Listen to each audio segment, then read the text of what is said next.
Welcome to the Learning Pines YouTube. We hope this video helps. You start by confirming the scene basics so previewing is meaningful. Open your blend, set the start and end frames, and match the timeline FPS to your intended render FPS. Once done, make sure keyframes exist on animated objects and that auto key is off or on, depending on workflow. This prevents mismatches between what you animate and what plays back. Also verify that heavy modifiers are applied or set to display in viewport for an accurate first preview. Next, you focus on performance so the preview runs at real time or near it. Switch viewport shading to solid or bounding box and reduce subdivision or particle display to speed playback. Use the playback menu.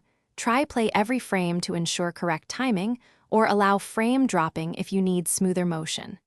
Enable VSync and prefetch where available. They help avoid stutter. You do this because visual timing and ease of scrubbing directly influence iteration speed and accuracy when refining animation.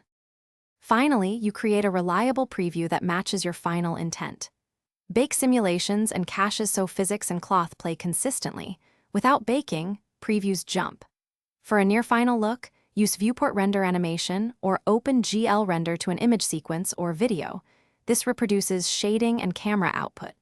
Once rendered, import into the video sequencer to check timing and audio sync if audio drifts. Adjust the offset or frame rate to correct it.